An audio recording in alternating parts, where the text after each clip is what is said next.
Now we're going to talk about some of the ways people thought about the relationship between the divinity and the humanity of Jesus, some of the explanations that were rejected by councils, and what was accepted. I'm going to go through some of these kind of quickly. I am less interested in you having all of the details of all of them than in having a sense of what people were grappling with. So first I'm going to look at two explanations before Nicaea. So these are explanations that came before the relationship between the Father and the Son had been fully established by the church. The first was the explanation of the Ebionites. The Ebionites emphasized the humanity of Jesus. And as best as we can tell from the evidence that remains about them, what they believed was that Jesus was a human figure, completely human, who was adopted by God owing to Jesus's, faithful observance of the law. Fully human, adopted by God. So not God in any real sense. The other explanation pre-Nicaea I want to talk about is Docetism. This is related to Gnosticism, which we talked about earlier. Remember the Gnostics, gnosis will save you from the prison of your body? Well, Docetism went hand in hand with that. And the Docetists said, look, God could not take on material form because the body is, ew, yucky. Jesus then only appeared to be human, only appeared to suffer, only seemed to be, sweating in Palestinian heat. Wasn't really, though, because God wouldn't really do any of those things. So, pre-Nicaea, there were two ways of thinking about this, Ebionites and Docetists, both eventually rejected, none ever the mainstream position of most people who follow Jesus, but both ways of trying to think about the humanity and the divinity.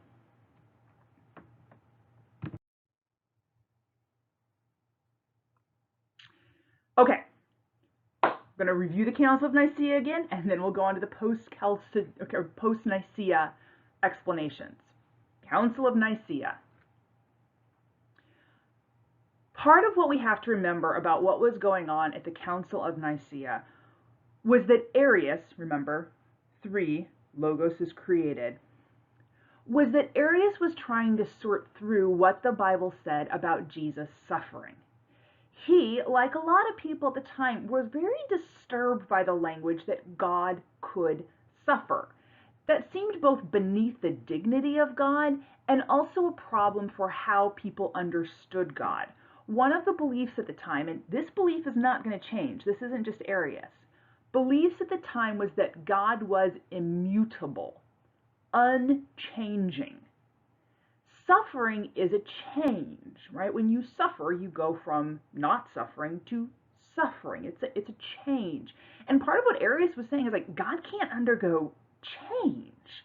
So whatever is in Jesus can't be God because God can't suffer because God can't change. People at Nicaea understood Arius' point. We'll see them work through it going forward, but they still rejected his argument.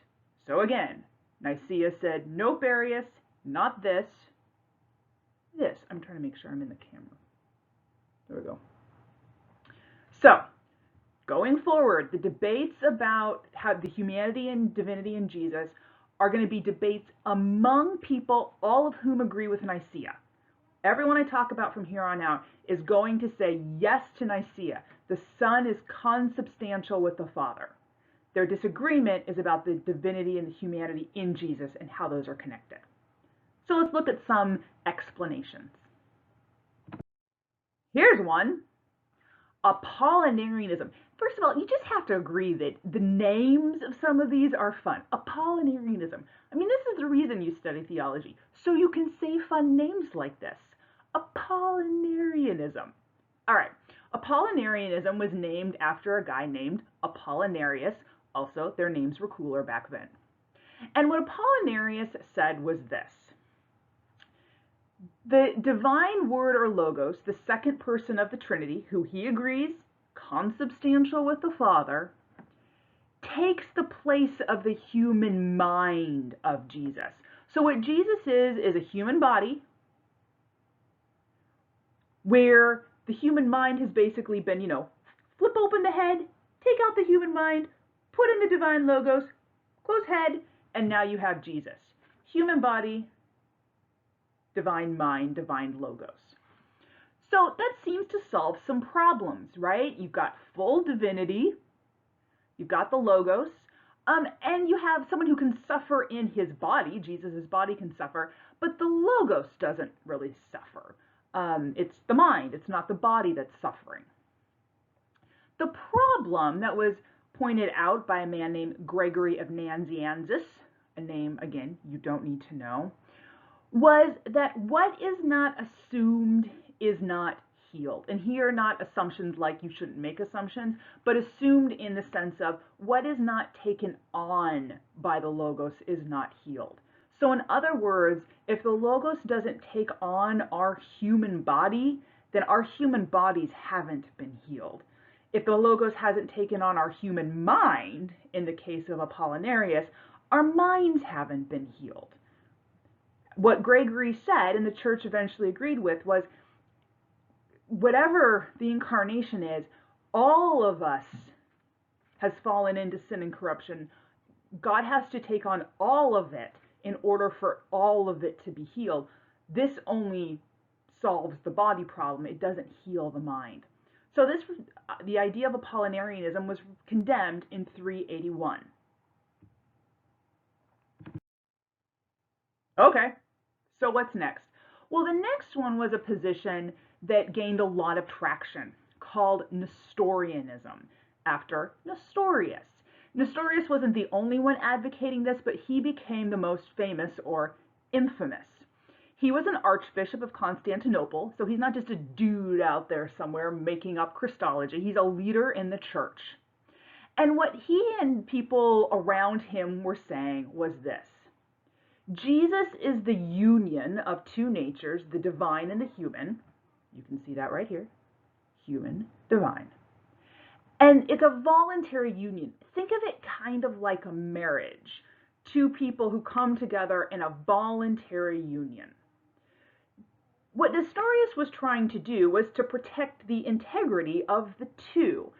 There is a difference between divine and human. He wanted to make sure that they were not just melded into each other, that they were seen as distinct. He went so far as to say things like this: Mary, the mother of Jesus, should be called the bearer of Christ, the human person, not the bearer of God, the divine person. So in the language of the time, Christos tokos rather than Theotokos, right? Christ bearer, not God bearer. Nestorius wrote about Christ being two persons, not just two natures, but really two agents. There was a sense with some historians that you could almost go through the Bible and read the stories of Jesus and say, oh, there's the human Jesus acting, or oh, there's the divine Jesus acting. Again, people thought that this was a problem because a voluntary union is not a true union or a true incarnation. It's voluntary, it can be put asunder, and it's not clear that the divine has really healed the human so much as just joined with it. So Nestorianism, this idea that you have two natures and really two people or two agents that you can really separate, was condemned at 431 at Ephesus. Now, just parenthetically, the councils between 431 and 451 were a mess. They were political, they were ugly, they were violent. There's a whole other story there to go into. I'm not going to. But suffice to say, there were a lot of reasons to look at the process that came up with some of those formulations as being, well, icky. One more position declared unorthodox. Monophysitism. Monophysitism, a word I obviously can barely say. This was in response to Nestorian. Another person, Eutyches, that's how I'm going to say his name, don't know if it's right, argued that not only was Jesus one person, against Nestorius, but that Jesus had only one nature, a human nature and a divine nature that really became one nature. The problem with this, again, back to the what is not assumed is not healed, is that no one has this nature other than Jesus. No human being is a composite of a divine and human nature. So whatever that is, none of us have, so Jesus having it doesn't really do any of us any good. This was condemned at Chalcedon in 451. So, back to Chalcedon. What does it say? Well, the definition tried to balance the various parties. It said yes to Nicaea, coessential with the Father, that's Nicaea, but also coessential with us according to the manhood or the humanity. Whatever's in Jesus is both fully divine, coessential with the Father, or co-substantial in the language we've been using, and co-substantial with us. All right, and then here's the big line. Whatever's in Jesus is two natures, divine and human. Unconfusedly, they're not melded together, so nope, monophysicists. Unchangeably, again, nope, monophysicists. Indivisibly, so no, Nestorius, you can't divide them, or inseparably. Again, no, Nestorius, can't divide them. Whatever is there is a fully divine nature, a fully human nature, existing together, neither of them changed, but not able to be separated. And then both concurring in one person. So again, against Nestorius. There's one agent. All of that means is that when we read the New Testament stories, we can't go through and say, oh, human Jesus doing this, or divine doing this. There's one agent. There's one source of activity, even though there are two natures. That was the definition that was settled upon. In the next set of slides, I'm going to try and make a little bit more sense of that because, let's be honest, it's kind of hard to understand.